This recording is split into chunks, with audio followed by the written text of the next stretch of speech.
Pikitihan mo na lang. Sa libagan.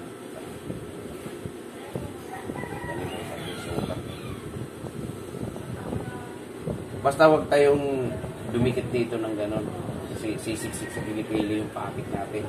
Ang daming umaangal niyan. Limitin na lang natin. Aray ko. Halimbawa, para ano. Ayan. Okay na yung ganyan. 3/4. Ayan. Kunin natin yung sukat. Yan na yung kukunin natin yung sukat na yan. Ayan. Tama-tama puran yan. Puran niya dito. Dito puran yan. Puran niya. Yan na yung gitna.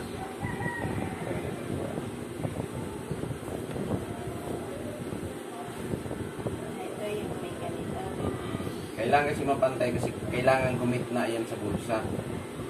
Yung parang para sa gitna. Bulsa. Dito rin. Para hindi na natin guwitan niya. Siya pa na lang. Hindi ka Pantay. dapat naman may pikiti. Magtabas. Pipitan. Hindi ko napikitihan.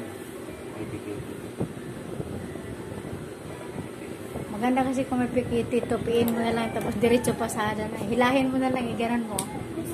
Ganyan mo na lang. Ginawa ko sa pang nurse yun, may mga pikiti. Yung may mga Kasi kung may pantayan na, pag tupi mo ngayon, pasada dire-diretso. Mabilis na lang.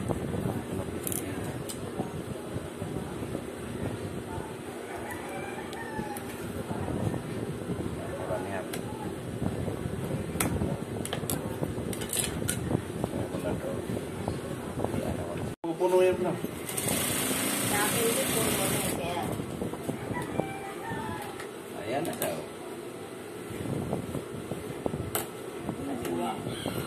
Ito, para mapares yung laki, itsapa mo siya. Depende sa diskarte mo kung paano mo i-discarte.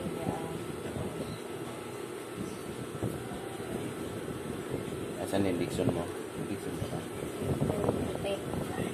Ayun. Yan. Diskarte mo na kung paano ka mag-ano.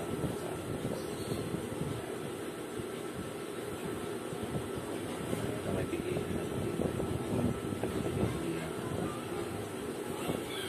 Dito lang. Hindi harapin lang ko siya. Ito,